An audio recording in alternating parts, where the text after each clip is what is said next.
Well, hello, my dears. Daniela here, and welcome back to Spa Marketing Made Easy. We are still sitting inside of our profit mastery theme this month, and today's episode is for you. It's for the spa CEO who's in a hustle season right now, growing fast, adding headcount every single quarter just to keep up with her own success. It's for the spa CEO who feels stable, who looks at her P&L and thinks things are fine, but hasn't yet asked herself what the next 5 years are going to cost if she keeps running things exactly the same way that she's running them today. And it's for the spa CEO who knows if she doesn't tighten up her profit margin, she is at real risk of things going south very quickly. Now, when we talk about profit, most spa owners are thinking about it from one direction only. More revenue in the door, more treatments booked, more retail sold, more provider hours filled. And that's real and that matters. But profit isn't only what comes in. Profit is also what you don't have to spend, right? You can increase profit by cost reduction. It's what you don't have to hire for. It's what you get to keep because you built something that runs without a body attached to every single task inside of it. So today, I want to spend our time on the other side of profit mastery, the side almost nobody in our industry is talking about yet, what it means to invest in AI right now, this year, not someday, and what that investment is worth to you over the next 5 and 10 years. Now, most spa owners will tell me some version of the same thing when this topic comes up. AI is nice to have. It's for tech companies. It's for brands with a marketing department of 15 people. I'll get to it when things slow down a little. And I understand exactly why that's the instinct. You're in the treatment room. You're 3 steps behind your inbox, and go and learn new technology sounds like one more thing that's on a to-do list that's already way too long. But here is what waiting costs you. While you're telling yourself that you'll get to it later, the spa down the street from you already has a system quietly doing the admin work that used to eat up her Tuesday afternoons. It's not that she's smarter than you. She just started earlier. And the time she gets back this year compounds into next year and the year after that. The gap doesn't stay the same size. It grows every quarter that you don't close it. And that's just to be able to compete on a level playing field. So I want to say this as clearly as I can. Adopting AI in your business right now is not optional. It's not a 2027 problem that you'll deal with when you have more bandwidth. This is happening at a speed that we have never seen with any other technology in history. And I want to walk you through exactly why, because the numbers changed how I think about this, and I think they'll change the way that you think about it too. And I know for a lot of you, the resistance isn't necessarily about the technology. It's that you're just so deep in the treatment room. You're so buried in the day-to-day of running this thing that the idea of learning something new feels like it belongs to some version of you that has 10 times the amount of time that you currently have. And yes, it takes time to incorporate AI into your practice. And no, it is not a set it and forget it tool. It needs to be updated regularly, just like an employee. But unlike an employee, this tool can work 24/7 and will never call out sick. Now, don't take that as me saying you should get rid of your people. It's actually the opposite. What we are trying to do is empower your team to be more productive and take the administrative things off of their plate so that they can do things only humans can do. More on that later.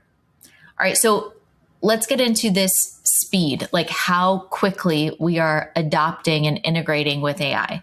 When ChatGPT first launched, it hit 100 million users in 2 months. 2 months, guys.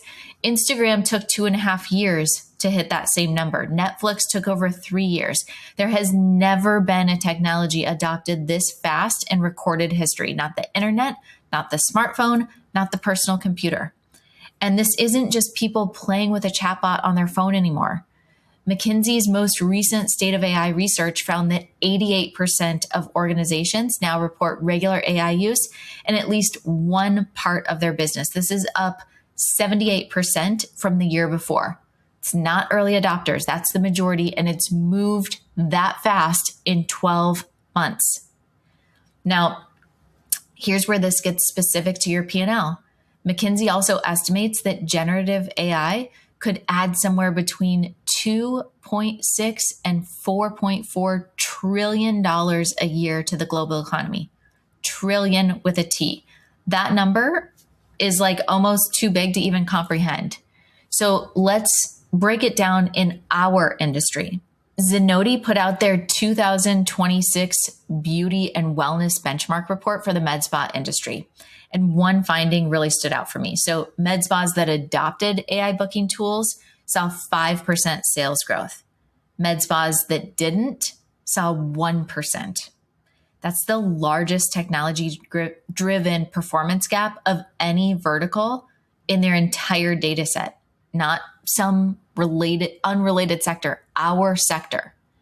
And before you tell me that your clients don't want a robot answering their questions, that same research found 71% of med spa regulars are already comfortable with AI handling scheduling and communication. For clients between 45 and 60, your highest lifetime value client, that number climbs to 80%.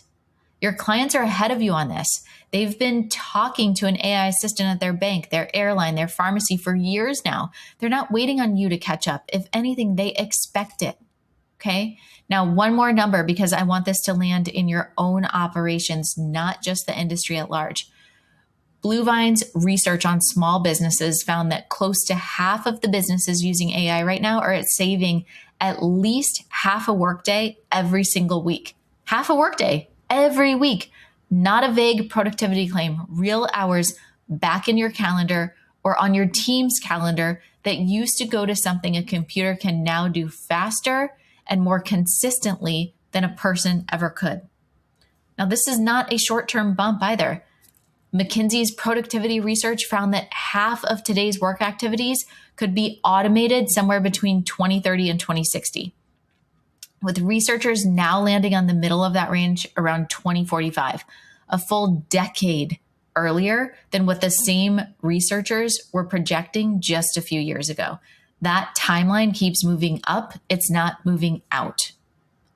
So now I want to slow down, okay? Because when most spa owners here invest in AI, their brain goes to one place. Can you write me a caption for Instagram? And sure, that's a use case, right? We use that constantly.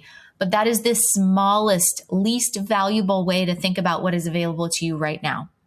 I want you to think about AI the way that you'd think about hiring a virtual assistant or an executive assistant or someone on your leadership team even, not a tool that you can poke at when you remember it exists. A team member you can build a relationship with that you hand real ownership to, that takes weight off of your plate the same way a great hire would. That's what we mean when we talk about building an AI spa team inside of Growth Factor. Not one tool doing one task, a team of them, each one built around a specific job inside of your business. So let me give you an example of something that shifted my week, okay? Because I think it's just a little bit easier to understand. So Lucy, many of you know her. Lucy is our AI and systems lead. She was previously our marketing manager, but we've updated her role and title because what she does now goes just so far past marketing manager. So she still builds every system around our marketing. She also is building and running the AI employees that support our whole leadership team. Now, here's the one that I want you to picture, okay? This is an AI employee. So every week, Lucy and I have a marketing leadership meeting. We record it with a tool called Granola. And the moment that the meeting ends, the transcript drops automatically into our leadership workspace that we built inside of Claude. Nobody uploads anything. Nobody copies and pastes a single line. It lands there on its own. From there, a skill we built runs on that transcript without either of us touching it. It reads through everything we covered. It pulls out every action item. It assigns each one to me or to Lucy, depending on who owns it. It gives a due date, and it pushes the entire list into Monday.com, which is our project management board. In a matter of minutes, the open loops from the meeting are already sitting there as tasks, assigned, dated, and ready. Now, this is the part that changed how our meetings run. So every open item still sitting there in the following week gets pulled straight into our next agenda on its own. Nobody has to remember to add it. So instead of me sitting there wondering, wait, did we ever close the loop on that vendor conversation from 3 weeks ago? No, it's just there because the system held the thread so that neither one of us had to.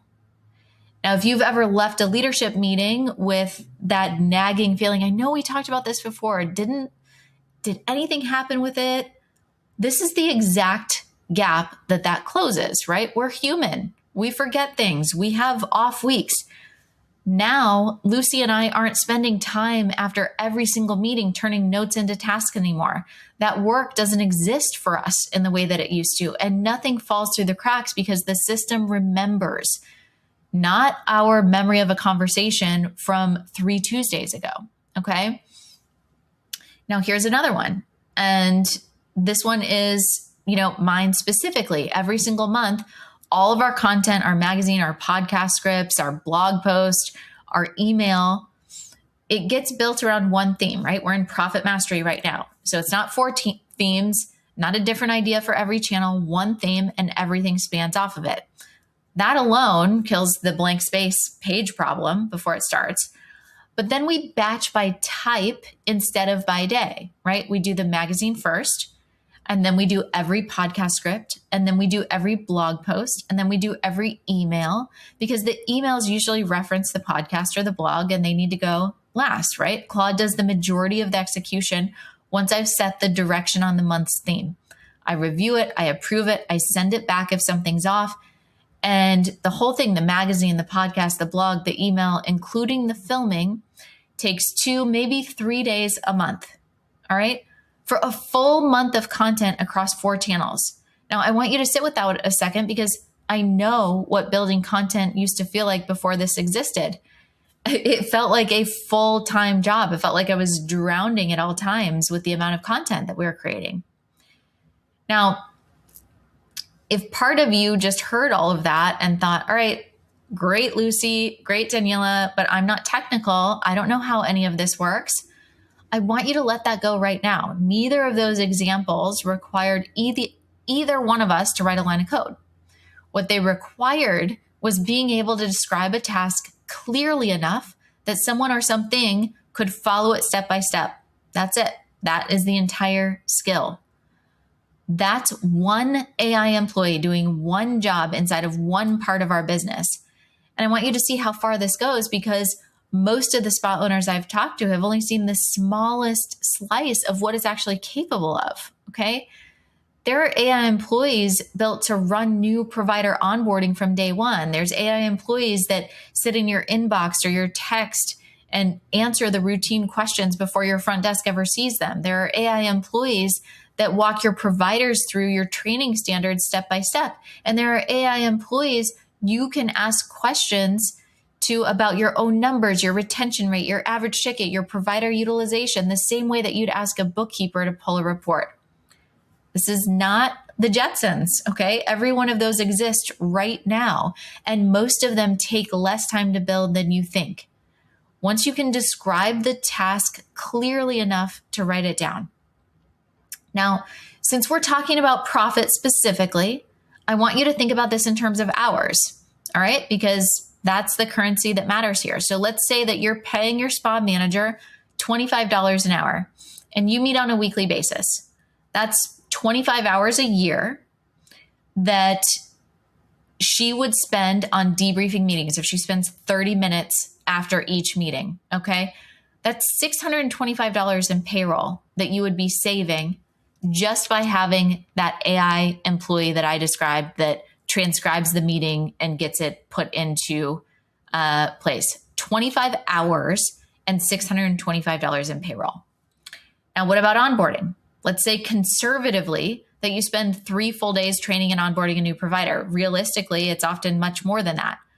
And maybe you make 3 new hires in a year. So that's 24 hours of onboarding times 3. That's $1,800 of payroll saved, right? Conservative estimate. These are 2 very basic use cases with AI, and they've already shown that they can save thousands of dollars for you. Now think of how many more thousands you can save in payroll by making your entire company more efficient, more productive. And that's not even adding in how you can impact your client experience, which increases sales, retention, and referrals by freeing up the time and space on your humans team's time so that they can have those interactions with your clients and patients. So the question isn't whether AI is a fit for your business. It's which hours in your week you want your team to be spending on administrative work a system could hold instead of which hours you want them spending on the work only a human can do. So let's talk about jobs, right? If AI is doing all this, does that mean people lose their jobs? No, it does not. I think that's the wrong question. And I want to tell you why. Because we are not building AI spa teams so that we can run our businesses with fewer humans. We are a service-based industry. We are building them so that the humans we already have can stop spending their week on the administrative work that was never the reason they got into this industry in the first place. Nobody became an esthetician because she dreamed of typing up meeting notes into a project board. Nobody became a spa manager because reconciling a schedule by hand felt like the highest use of her talent. What I believe is possible here is that our teams become 10 times more productive, 100 times more productive, maybe more, once the administrative weight comes off. And when that happens, the humans on your team get their time back for the one thing that AI can't do, which is sit across from a client and make her feel seen and heard and cared for in a way that earns her loyalty. That's the whole game in this industry. Clinical excellence gets someone in the door. Being remembered, being known, being cared for in a way that she can feel, that's what brings her back for the next 15 years. AI can't do that part. It was never going to be able to do that part. What it can do is clear enough space in your team's week that the human part gets the attention that it deserves instead of being squeezed in around admin work at the end of a very long day. If you have a team member who's nervous about this conversation, just be open. Have that as a direct conversation with her and tell her exactly what I just told you. This is not about her being replaced. It's about her highest level of scope finally having room to breathe. And here's the biggest reason that all of this matters to me past the P&L. We talk a lot on the show about building a business around the life you want to live, not the other way around. Every hour an AI employee holds for you is an hour you get to decide where it goes. Back into the treatment room if that's where you want it, back into your kids, back to the farm, back to your own version of a Tuesday afternoon that isn't eaten by admin work. That is what Profit Mastery is about, underneath the P&L. Not just what your business keeps, what you get to keep too. So this week, I want you to do one thing. Pick one task.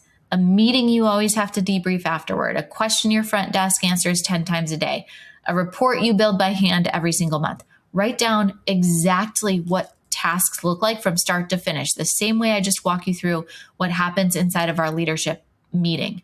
All right, this is not for your whole business. This is for one task, 1 week, okay? Because once you can see a task clearly enough to write it down step by step, you're already halfway to building an AI employee for it. Action creates clarity, and clarity is what turns I should probably look into AI at some point into a real line on your P&L, saving you real money for years. Now, if you build this out this week, I want to hear about it. Send me a DM on Instagram or reply to our email list. Tell me which task you picked. Let me know. I read all of the responses and I'm so grateful. All right, that's it for this episode of Spa Marketing Made Easy. Thank you so much for spending your time with me, and I will catch you in the next episode.